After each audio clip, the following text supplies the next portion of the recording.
Well, it's vegetable preparation time again, and today we're going to be making some borscht, which is a beet soup.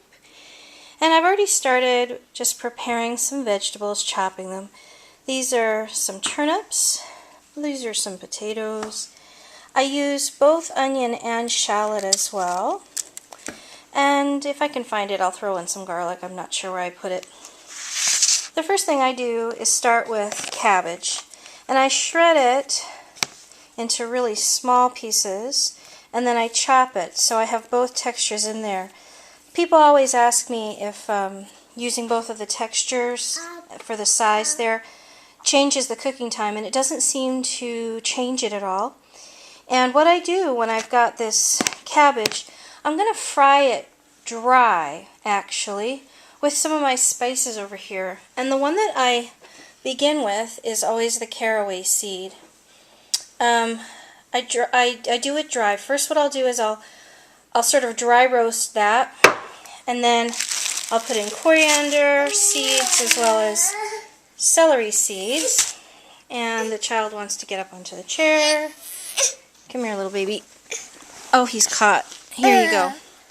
And I'll dry roast those with the cabbage till they become nice and translucent. Sometimes I'll also throw in that onion, garlic, and shallot at that time. So that process just takes some maybe 10 minutes really. And then I'll begin to add water into a pot with these vegetables, the root vegetables, the potatoes and the turnip. And then what I'm going to do is I'll throw in some of the carrots, which my kids have already opened a package of. I couldn't keep them out of the carrots, so that's good. And I'll throw in some chopped celery. This time I'm going to add in a couple of other greens. A little bit later on in the cooking process, I'll add this rainbow chard and some of these mustard greens. Those bitter greens are really good. And with the beets, now just the beet heads, I'll take these greens and I'll juice them. But the heads themselves I'll chop up. And that always actually goes in last after the water. The thing of it is with beets, when you cut them, I mean, I tend to put gloves on my hands so that the staining doesn't happen, because they will stain your clothes and everything else. So after that's all boiled up, and these will be chopped, of course, I top it with dill that I finally chop and mince. And sometimes I'll also put, if I have like fresh parsley or what's the other one? Cilantro, which is not traditional borscht or anything, but it's the way that I like to dress it. And I also have ways to make this as a raw variety of soup. And I've always had it as a vegetable soup that's warm, but in the summer it is served cold. Traditionally they serve it with like sour cream or whatever, but of course I don't touch that stuff, or the yogurt really either. And there are just so many different ways to make it, and this is the way I do, and I hope you'll try it. I'm going to try to show you some more of the cooking process, and hope you enjoy that. Thanks, take care, bye.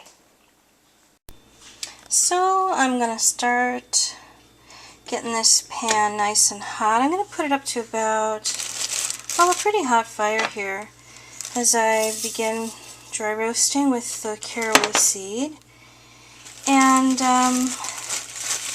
just to give you proportions, because I sure never measure anything, I'm only putting these amounts because of the amounts of vegetables that you saw. So I'm kind of measuring half the amount of the caraway to the celery seed, and then it's only a little bit of the coriander.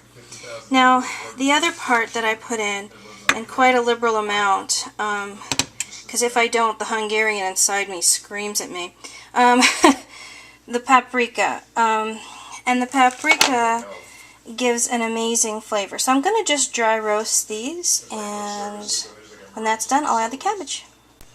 Okay, so now that it's starting to get a really good aroma, I know that the oils are coming up in the vegetable, or in the spices, so I know it's time to add the cabbage.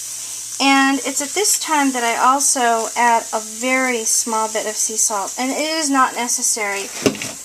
I could just use the celery at this time to sweat some of the moisture out of the cabbage and get it to become soft. I'm getting all the spices, of course, really well incorporated into the cabbage itself. And then once that's come out to a good way, I'll begin to add the onion and the shallot. I'm not sure if I'm going to do the garlic today.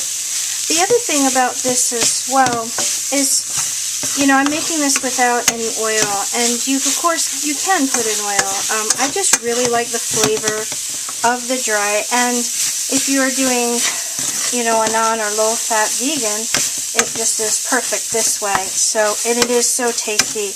It's, you know, it's almost like the oil would cover up the flavors because it's so bright and delicious from all those spices and all the vegetables coming together. So once this has come down a bit softer, I'll go ahead and show you the next step where everything's going to go into a pot.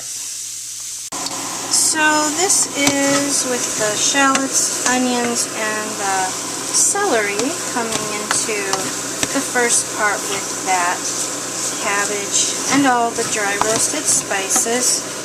And just in case you've never watched me before and you don't know my silly sense of humor when I said that, you know, the Hungarian inside me screams, I'm part Hungarian and part, you know, Lithuanian Russian. So when that part inside me screams, she speaks quite lovely and she says, darling, this would taste so much better if you would add some paprika. So I wasn't making fun of anybody's heritage except my own.